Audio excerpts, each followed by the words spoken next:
Hello everyone, welcome to IFS. कैसे हो दोस्तों? आज वापस से मैं आपको एक ऐसे एस्पिरेंट से मिलवाने चाहता हूँ जिन्होंने एमएस सेट की एग्ज़ाम को बड़े ही अच्छे नंबर से क्वालिफाई किया है। मिलते हैं देवाश्री से।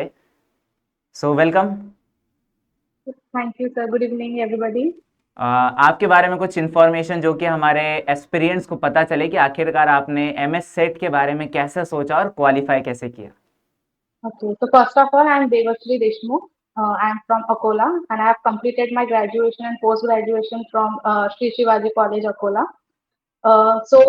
First of all, मुझे सेट के बारे में पता चला because of my lecturers, my professors, जो हमारे डिपार्टमेंट में है working. So they told me about my net set, CSIR net, and set also, GATE exam also.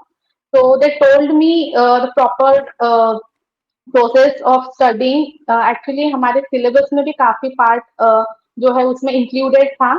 सो उससे भी मुझे काफी हेल्प हुई बिकॉज पोस्ट ग्रेजुएशन का जो सिलेबस है बायोकेमिस्ट्री का, it is very similar to SET and NET का सिलेबस।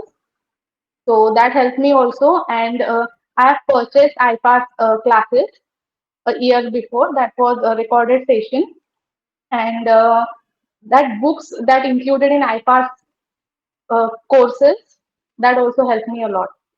ओके ओके, चलो ठीक है। ये बात तो आपने बता दी कि ठीक है, आपने आईएफएस के रिकॉर्डेड बेच के अंदर आप थे और देन आपने बुक्स भी प्रिफर करी। बट ये सारी चीज़ें बाकी सब स्टूडेंट के पास भी होती, बट आपने अपने पास से ऐसी क्या स्ट्रैटेजी यूज़ करी जिससे कि आपकी एग्ज़ाम क्वालिफिकेशन में आपको सबसे ज़्यादा मदद मिली? Notes, preparation of notes. Actually, like while studying, I'm not able to give a lot of time to study. मेरा स्टडी ड्यूरेशन बहुत कम है because I am working already. तो पढ़ते वक्त जब हम नोट्स निकालते हैं, that notes is very important and it get useful आगे भी। तो पढ़ते वक्त ऑल्सो जो भी बुक्स प्रिफर कर रहे हैं या यूट्यूब के वीडियोस भी देख रहे हैं या फिर कोई क्लासेस भी कर रहे हैं, तो जो उसके रिटन नोट्स जो हम खुद बनाते हैं उसका pattern is also important rather than going for theoretical pattern. हम थोड़ा सा डायग्रामेटिक पैटर्न जो होता है वो फॉलो कर सकते हैं, या फिर मैंने किया है वो ऑलरेडी फॉलो। तो फोटो मेमोरी जो होती है हमारी थोड़ी एक्टिवेटेड रहती है, तो इट गेट्स यूजफुल हमारे मतलब याद रहता है ज्यादा अच्छे से। चलो, ये बात तो क्लियर हो गई अब कि ठीक है, आपने अपने एफर्ट्स थोड़े से अलग तरीके से लगाए।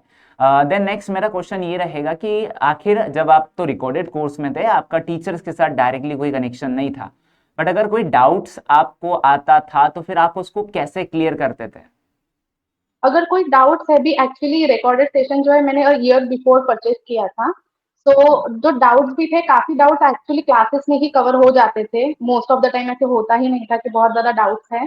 बट जो हम टेस्ट सीरीज भी मैंने काफी परचेज की थी, तो टेस्ट सीरीज के बाद के जो वीडियोस होते हैं ना, दैट सोल्यूशन वाले वीडियोस, उसमें मेरे काफी डाउट्स जो है वो कवर हो जाते थे। एंड प्लस आईपास एक अच्छा प्लेटफॉर्म है जहाँ पे हम टीचर्स से रिकॉर्डेड सेशन होने के बावजूद भी कनेक्ट कर सकते हैं via phone call and everything. So that got helpful. बिल्कुल बिल्कुल, तो आपने ये बात सही कही कि आईएफएस के सारे टीचर्स बहुत ही हेल्पफुल है। देन नेक्स्ट मेरा ये क्वेश्चन है कि आपका शेड्यूल क्या हुआ करता था? बिकॉज जैसे कि आपने कहा कि आप एज अ वर्किंग करते हो, सो आपके वर्किंग के दौरान आपका शेड्यूल क्या था स्टडी के लिए? स्टडी के लिए I used to give only 1 or 2 hours, not more than that. Because but actually I am a teacher, so while teaching also I have to study for it before priorly. तो 2 घंटे 2.5 घंटे was my limit study की, but revision बहुत frequently होती थी। आप क्या पढ़ाते हो वैसे?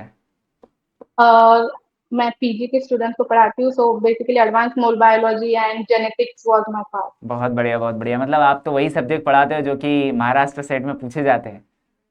चलो, नेक्स्ट कि आपका क्या स्कोर रहा वैसे, और आपका कैटेगरी वाइज, हालांकि नहीं पूछना चाहिए बट फिर भी, कि क्या कैटेगरी वाइज आपका स्कोर रहा? I am from OBC, I belong to OBC category. And score जो था 156 स्कोर था, 64 in paper 1 and 92 in paper 2। 156 was my score. बिल्कुल बिल्कुल, बहुत बढ़िया एंड कॉन्ग्रेचुलेशंस हो आपको। देन नेक्स्ट आपसे क्वेश्चन है, बिकॉज क्योंकि अब आप तो टीचिंग प्रोफेशन में हो ही, तो नेक्स्ट क्या प्लान है? PhD। अच्छा मतलब आप अभी CSR के लिए तैयार कर ही रहे हो।